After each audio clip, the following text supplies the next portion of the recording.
The federal government is cutting more funding aimed at helping in the search for unmarked graves at former residential schools.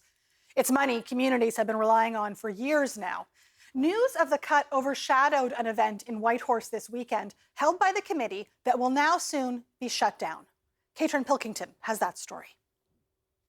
Here at the Kwanlin Dunn Cultural Center in downtown Whitehorse, survivors and Indigenous leaders gathered to share strategies in the search for missing children. The host organization, the National Advisory Committee, has acted as a publicly funded resource for this work since 2022. It supports archival work, local genealogical research, and on-the-ground forensic efforts. But just before this meeting, the federal government decided to end its funding. The committee will shut down on March 31st. All of those technical and expert sort of resources will be lost to communities now, and they'll need to find new sources of expertise to do this kind of research. This is a very strong foundation for communities to reference and turn to, so it will definitely hold back significant research by communities. Survivors say the decision is deeply hurtful. You know, my concern is we still have a lot of lost people out there, and if they don't find closure, them.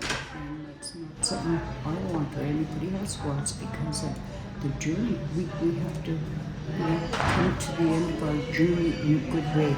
Let's bring them home for the sake of our community's healing. The healing is very important.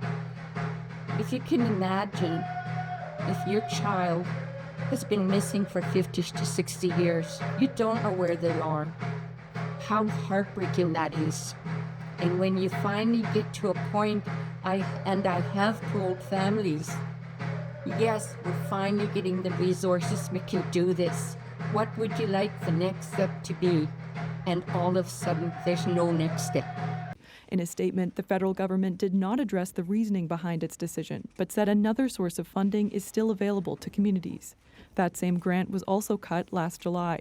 Communities can now only receive a maximum of $500,000 for searches. Caitrin Pilkington, CBC News, Whitehorse.